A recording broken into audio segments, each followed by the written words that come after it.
Hello, welcome to Don Labs. This episode I'm going to do a run through of calculating resistance in series and parallel, and also calculating capacitance in series and parallel, and just the differences between a series and parallel circuit. Now the formula for resistors in parallel is 1 over resistance total is equal to 1 over resistor 1 plus 1 over resistor 2 plus 1 over resistor 3, etc, etc, etc, for however many resistors you have. And resistors in series is really simple. Resistor total is equal to resistor 1 plus resistor 2 plus resistor 3 for however many resistors you have in series. Okay, now with capacitance it's almost exactly the same. So for capacitance, this formula here, replace the R with a C, so we do 1 over capacitance total is equal to 1 over C1 plus 1 over C2 plus 1 over C3, and that would be series capacitance. And then the corresponding parallel formula is this one here, which is C1 plus C2 plus C3 is equal to C total. Now what do we mean by series and parallel circuit? A circuit is a complete enclosed path around which a circulating electric current can flow. Now you can have two types, series or parallel, or you can have a combination of the two. A series is a number of events, objects or people of a similar or related kind coming one after another. That's the definition of series. Now in a series circuit, what that means is that each item in the circuit, each component if you will, is connected one after the other, and it ends up back at the beginning. So we have our 3 cells there to make the battery. We have our load over here, just a small resistor. Circuit comes out of the battery into our load, out of the load, back into the battery here, and that completes our circuit, and that is a series circuit. And if we had a parallel circuit, we could put a parallel resistor in, so we could have a resistor here, and this resistor would be in parallel with this circuit, because instead of going in a series one after the other, it's actually across the common points at each end, which is parallel. So we could potentially put our cells of the battery in parallel, and in doing so we would have a circuit that looks like this. The cells of the battery are actually connected in parallel. Now the main difference with these circuits, series circuits, the voltages of each cell will add together to form the total voltage in the circuit. If we took these as our normal standard AA 1.5 volt batteries, we'd have 3 times 1.5 volts, so this circuit would be a total of 4.5 volts. Just for example, if the current was 10 milliamps through this circuit, current in a series is the same for every component. 10 milliamps here, 10 milliamps here, 10 milliamps here. Current's always the same in series.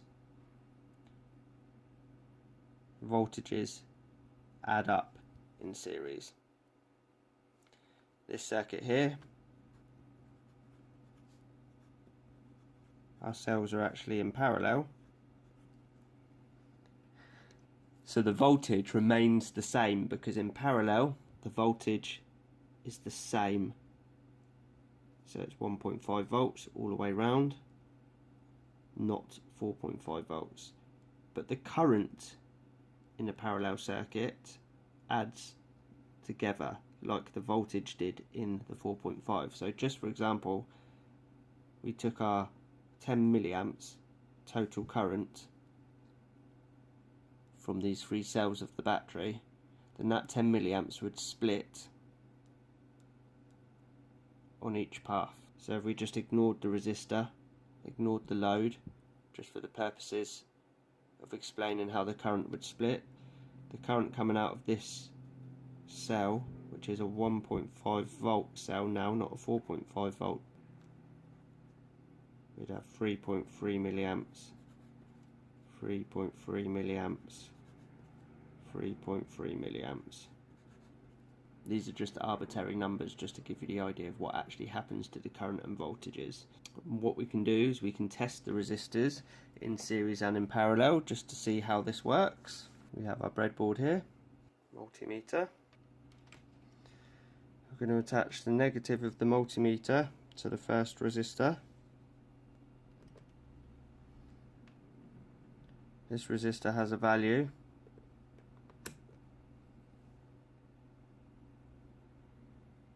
of 339 ohms. We're going to call that 330 because it is a 330 ohm resistor. The next resistor in series with it has a value of 10k. So in series we would add that resistance together, so we should get 10.3k, 10.35. Now if we was to put this in parallel, we've done the calculation, the resistance in parallel is 1 over R total is equal to 1 over R1 plus 1 over R2. So 1 over 330, add 1 over 10,000, we would get a value of 320 rounded up. So let's just do a measurement of the resistors in parallel.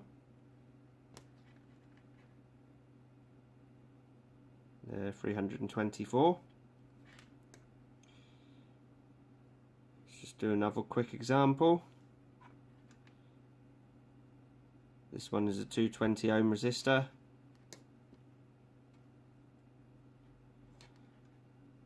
The one next to it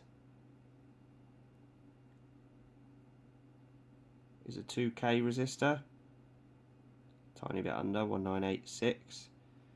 So we'll add them together, should give us our 2.2k in series, because we add them together in series. There you go, 2.2k.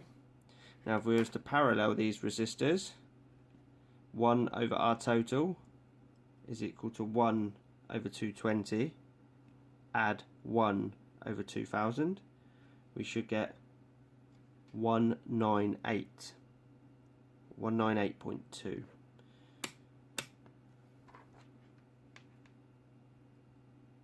And in parallel we get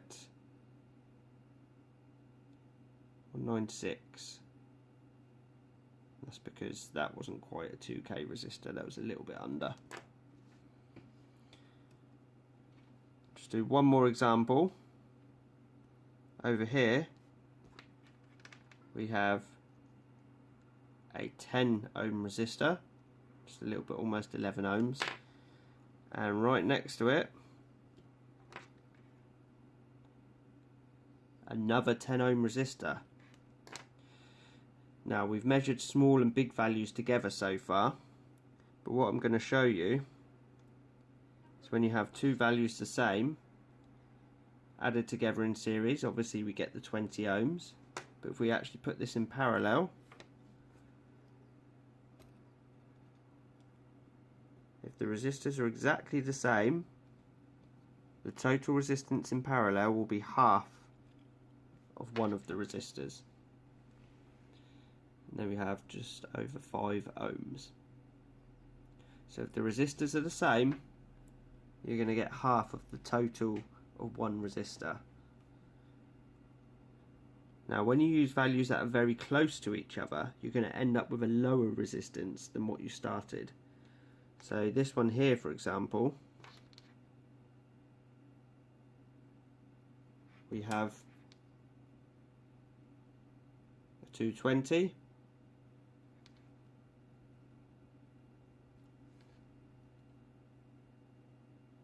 and a 330, a little bit over 330.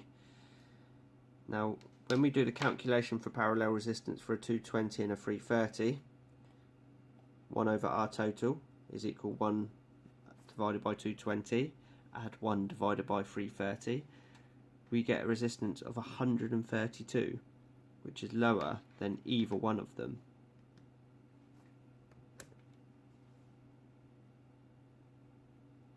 $131.4. So what you can see is you don't always have the correct size resistor to hand. You can't always use the exact size resistor you want in your circuit, but by combining parallel resistors or series resistors you can make up different values, and if you need a slightly lower value resistor than one of the standard sizes, instead of having two low resistors connected in series to make up the resistance you need, you can use two in parallel just to drop it slightly, depending on what resistance you actually need. The same goes for capacitance, but just remember that capacitance is total capacitance is C1 plus C2 plus C3 etc in parallel, so it's the opposite to the resistors, and in series it's 1 over C1 is equal to 1 over C2 is equal to 1 over C3. This may seem confusing at first, but we're all extremely used to using series circuits. Every time you put batteries in one of your devices, remote control for example, the batteries are actually in series, and you can clearly see the batteries have to go in opposite directions normally into most of your devices, and that is because you have a negative attaching to the positive, which then attaches to the positive of the circuit, and that is this diagram here. Just imagine that as 2 instead of 1, and that is what most of your devices are running, a series circuit. And when you have a mixture of series and parallel, it can be quite difficult to work out individual values for the components, but that starts getting a bit more complicated, and that's for another video. Thanks for watching. Don't forget to like and subscribe, and don't blow up.